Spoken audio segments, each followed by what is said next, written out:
Ini ang Digicast Negros X, ang top 10 nga mga balita sa Negros Island region. Ang amon ni kadulong sa inyo, kagyari naton nga mga top stories of the day. Today's November 19, 2025, Miyerkules nga adlaw. Congressman Albi Benitez nagsiling nga si PBBM lang ang presidente nga nagpausisa sa iya mismo nga administrasyon. OCD, nagpagawa sa latest count nga 96 na ang patay, 40 ang missing bangod sang Bagyo Tino. 24/7 nga kuryente, tubig at internet sa Bacolod ang birthday wish ni Mayor Greg Gasataya. Porsyon sa Negros Oriental Provincial Hospital nasunog. Kag sa good vibes, missing nga karabaw, nakita sa bulig sang rescue dog. Inatanan sa Digicast Negros X.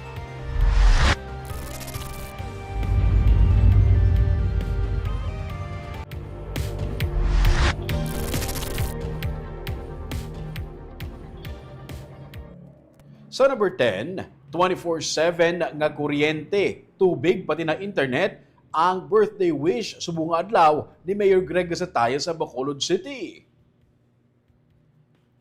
Sunod sa alkalde sa ika-55 nga kadlawan wish niya nga mapadasig ang pagbalik sang kuryente, internet connection kag 24/7 man nga supply sa tubig sa tanan nga mga panimalay sa Bacolod kag ang padayon nga maayong lawas para sa tanan.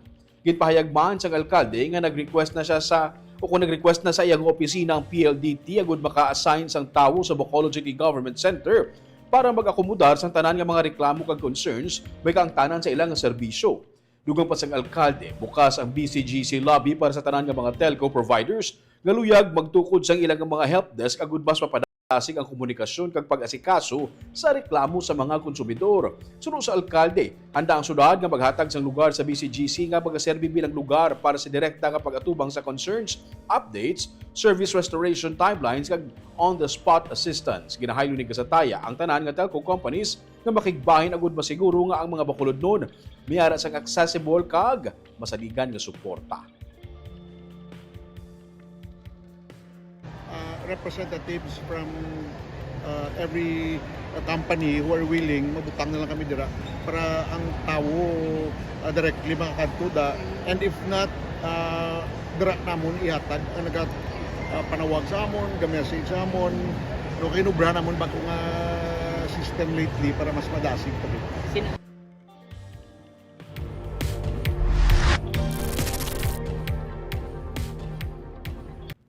Sa number 9, 45 ka mga kabataan sa Bacolod City nagbaton sa Christmas gift sa mga misis sang mga senador. Ginpangunahan ang programa ni Shara Soto, anak ni Senate President Tito Soto nga nagtiglawas sa iya iloy nga si Helen Gamboa Soto. Sunod sa iya, ining unang gation nga ilagin pili bilang benepisyaryo ng Bacolod City kasunod sa pag-igo sang Bagyo Tino. Dugang pa niya, napiling 45 ka mga kabataan bangod sang ilang nga kahimtangan nga wala sang ikasarang nga mabisita o kung makakadto man lamang sa mall. Ipahayag man ni Soto nga parayon ang commitment sang foundation sa pagbulig sa kabataan nga nagakinahanglan na bina sa mga lugar nga naigo sang kalamidad. Itong project po ng Christmas in November has been a yearly tradition of SSFI since the 90s po. So kahit po yung mga makeup ko nung super active po siya noon, ginagawa na din po nila ito every year. Usually po sa Metro Manila, pero naging mas malawak na po yung mga gusto namin matulungan. So nag-Luzon, Visayas, Mindanao na din po. So baka eventually, pag mas marami na po kami pwedeng ibigay, baka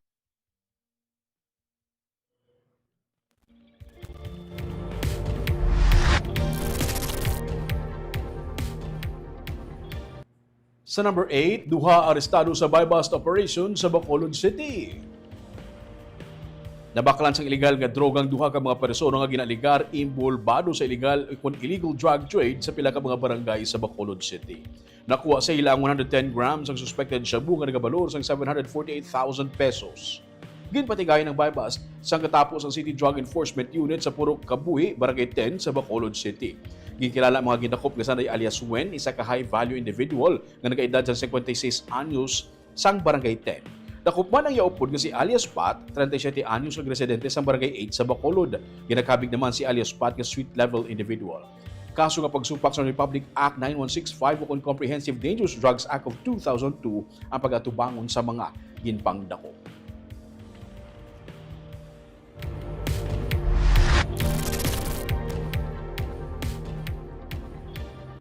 Sa number 7, bangkay sang isa ka wala pa sa gihapon makilalaan nga persona sa banwa sa Moises Padilla, ginpalubong na lamang.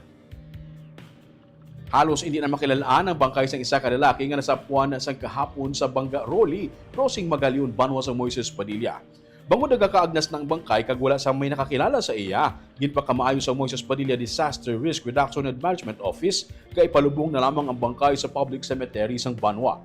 Wala sang panapto ng bangkay. Naghapa kag halos nagagwa na ang mga tulaan sa iyang nawong sang ini ang makit-an nga natabunan sa mga rurok. May kabudlayan ang mga rescuers sa pag-estimate sa edad sang bangkay. Sa may mga missing ang mga himata nga lalaki nga luyag makit-an ang mga litrato sang lalaki, may mo makig-angot lamang sa Moises Padilla PNP.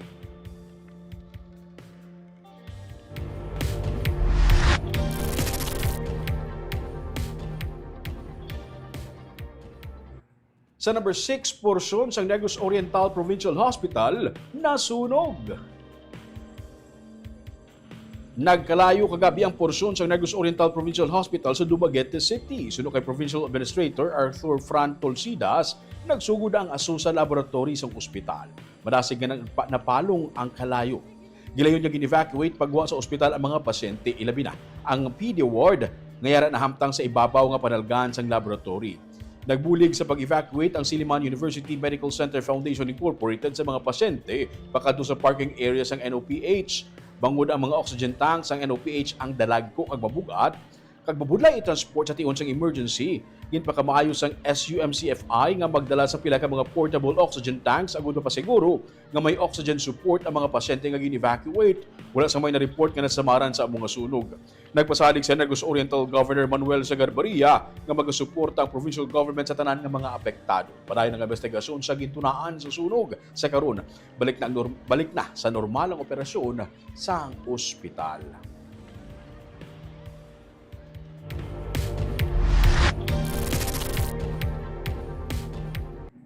Sa number 5, wala sang problema sa pag-loan pero may problema lang kung nagapameke na sa mga dokumento. Ining suno sa alkalde sang Bacolod. Inangin pahayag ni Mayor Greg Asataya sa report nga may 32 ka mga empleyado sang General Services Office sang Bacolod nga ginaimbestigahan bangod sa pagpameke sa ilang mga payslip agud maka-loan sa GSIS. Ang nasabit nga report ang yara na karon sa Office of the City Administrator para sa mas madalong nga pagpangusisa. Ginatutukan sa opisina ang pag-imbestigar kung may nalapas nga regulasyon o kung wala sang husto nga proseso sa pagkuha sang loan. Sunod sa alkalde, kung mag-loan ang isa ka empleyado, ini ang iya nga kinamatarong kag wala ini ginabalabagan. Apang ang importante, wala lang may ginapeke nga mga dokumento. But although kung mag-loan ka, it's your right. Kinamatarong mo na yan. Wala sang nagbawal sino. As long as your papers are in order. Kasi why lang sang himuon ba lang hindi itsakto in terms sa mga paperwork. Ang concern sa that is more of that. Kung mangutabi mo na yan, diretso mo ganyan.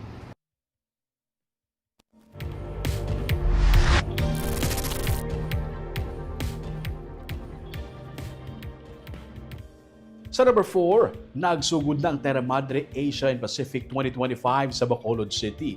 Sarang mabisita ang mga booth nga nagapasundayag sa nagkalilain nga mga produkto sa slow food movement pati na mga organic products. May report si Barbara Mijares.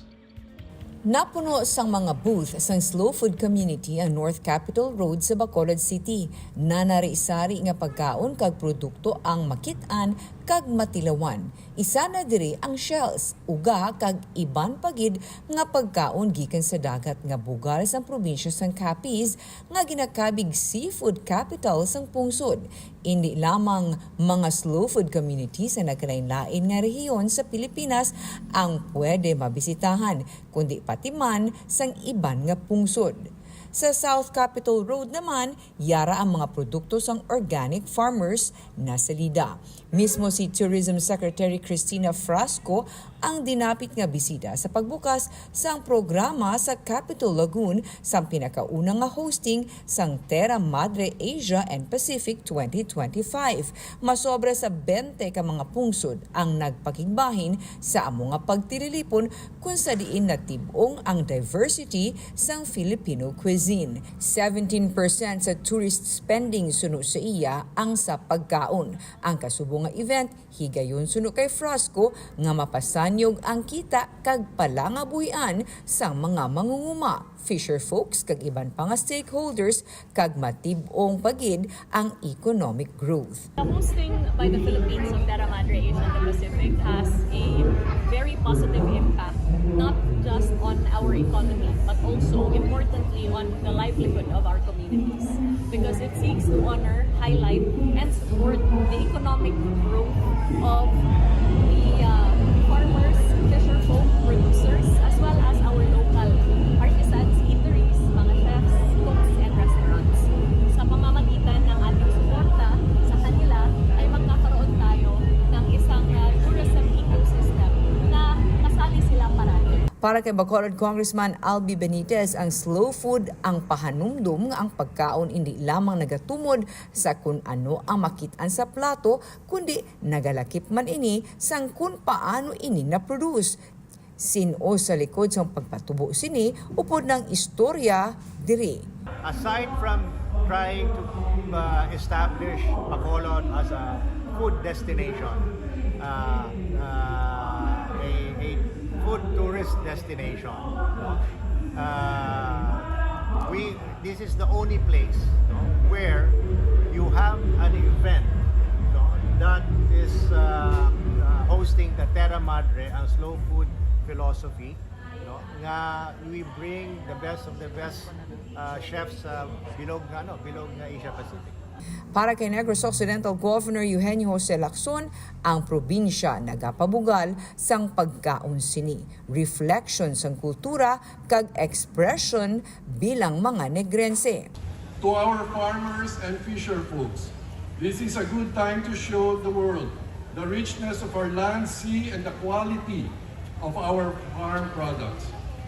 To our friends from Terra Madre, we look forward to the knowledge and insights you will share on food and sustainability with the Negrense community. Para naman kay Bacolod Mayor Greg Gasataya sa Bacolod, ang pagkaon reflections ang shared history kag ingenuity. Our landscapes carry the work of generations of farmers.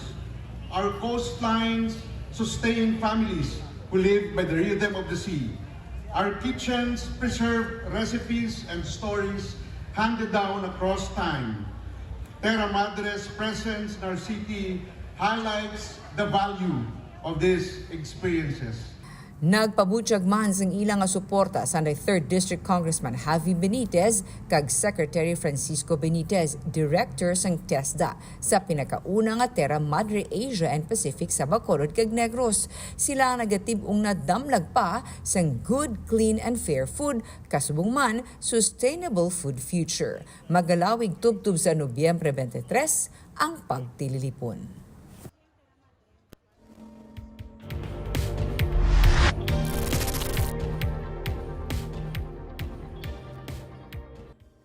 Sa number 3, BFAR Region 7 nag-anunsyo nga pwede na makakaon kag pwede makapanguwa sang isda sa Manhuyod kag Baay City. Sa advisory nga gin-release ang Bureau of Fisheries and Aquatic Resources subong nga November 19 ginanunsyo sang ahensya nga partially gindulan ang restriction sa pagpangisda kag pagpanguwa sang isda nga gin-issue nila sa October 28, 2025. Base sa assessment sang BFAR Region 7, ang fish samples nga nagkolekta sa baybayon nga apektado sa wastewater spill sa Baay City kag Manhuyod ang nakapasar sa sensory evaluation. Ang water analysis naman nga ginpatigayon sa November 11 tubtub November 12 nagapakita nga ang water quality parameters ang nakapasar na sa acceptable limits kag wala na sang na-detect nga level sa coliform bacteria nga nakit-an.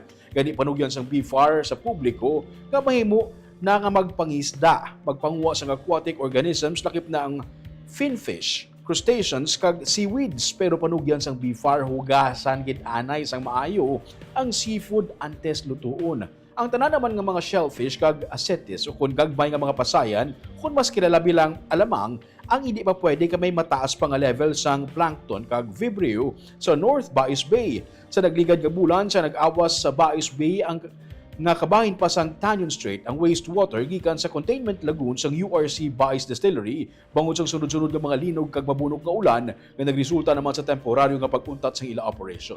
Samtang nagpagawa naman sang executive order si Mayor Rafi Andaya sa Manhuyod nga balik na ang tourism activity sa Manhuyod parehas na lamang sa pagkadto sa ila kilala nga sandbar.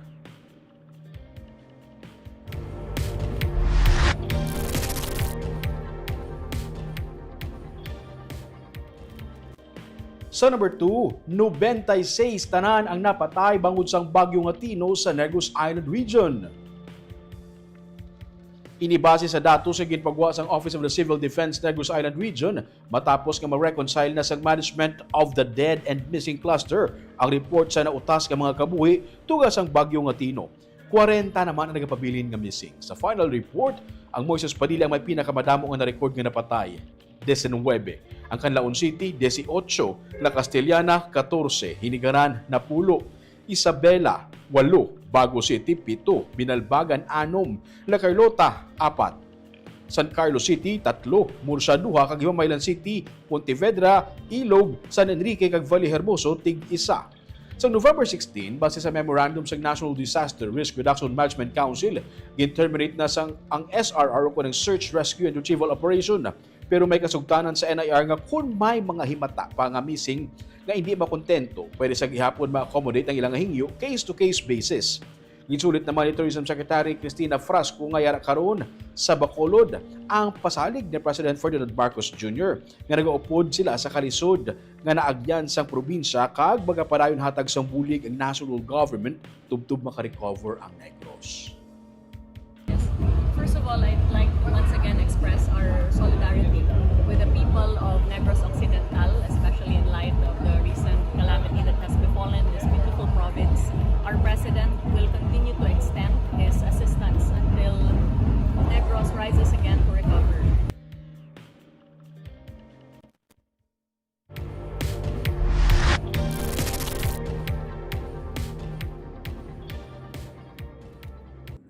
Kag sa numero 1 sa mga balita subong adlaw, League of Cities of the Philippines pati na Visayan Bloc nagpabutyag sa suporta sa kay President Ferdinand Marcos Jr. Ang statement of support sa grupo ang ginpagwa kasunod sa mga ginahaboy nga pahayag batok sa presidente. Sa statement sang LCP, ilagin sila nga sila nagasuporta sa liderato ni Marcos bilang elected president sa Pilipinas. Sila ang nagasuporta sa commitment sini sa pag-empower sa mga LGU angot sa pagduso sa public infrastructure, education kag health services, samtang ginapasiguro ang transparency and accountability sa public governance. Ginsiling naman ni Bacolod Congressman Abby Benitez nga mayorya o kon 45 ka mga katapos ang Visayan Bloc ang naglagda sa pahayag sa suporta. Samtang ipatag naman ni Benitez nga ang pamuno sang Visayan Bloc si PBBM lamang ang presidente sa maragtas sang pungsod nga nagpausisa sang iya nga mga kaupod sa administrasyon kag kaalyado. Nagapakita lamang ini sang iya nga sincero nga o kung sincero ang presidente sa away kontra ang korupsyon. Suno kay Benitez, wala man siya sang ihibalo kung tuod o kung hindi ang ginabuyan ni Senator Amy Marcos batok sa iyang utod. Pero isa sa mga palamangkutanon diri kung ano ang tinutuyo sang mga ginbuyan nga pahayag ng senadora. Sa anti-corruption rally sang Iglesia ni Cristo, ginaligar ni Amy nga ang presidente nga kag si First Lady Liza Marcos ay nagagamit sang illegal nga droga. That's the reason why when we got the majority, ipagwa na ang statement. But take note, the reason why, and this is what we've been discussing with Congress and the Visayan Bloc, the reason why we're supporting this administration, because it's the only president in the history of the Philippines that's investigating its own administration. Wala pa na natabo. Diri pa lang natabo sa Marcos administration nga ang iyang administration, ang iyang mga aliado, ang iyang mga amigo, mga allies, ina-investigahan. No? So it shows a lot of character sa ating na president for him to do that. Wala pa may natabo na in the history. Kay kalabanan niya sa mga gapungko, ang ilaya nga ginaimbestigahan ang previous administration.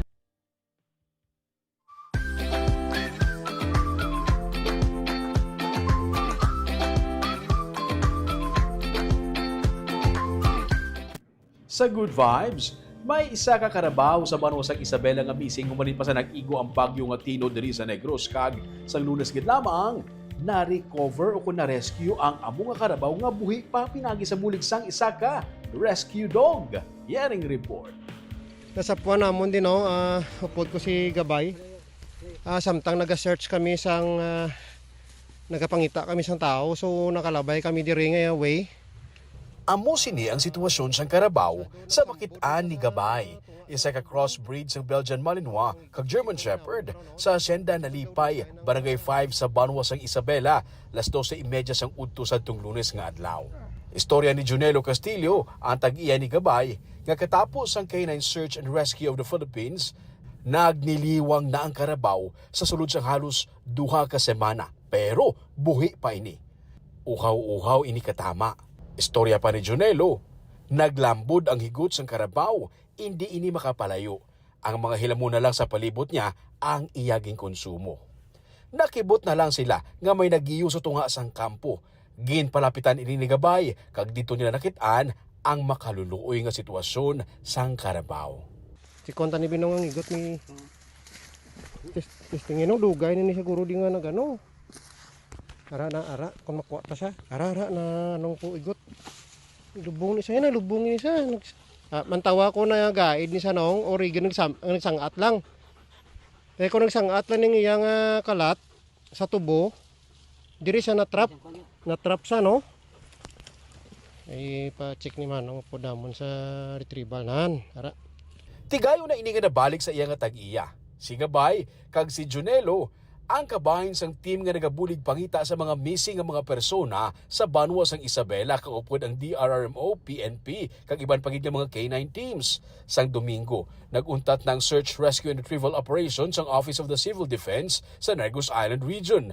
Pero kung may pamilya nga magahingyo sa OCD nga magpadayon sa gihapon sa pagpangita sa missing nila nga mga himata, himuon man ini sang OCD. As of November 18, 96 na ang na-record nga napatay sa Negros Island Region kag 40 pa ang tubtub sa karon missing. Shoutout anay sa aton nga live viewers subong nga hapon. Si Janen Sumosa, good evening Digicast Negros sa imo sa Ruming kag sa tanan-tanan nga nagalantaw subong kuno. Si Ma'am Gloria Bantige, good afternoon Digicast and IR kag Ruming Subaldo watching live from Pulupandan. Si Romel Mahilom Galyo, good evening sa Ruming.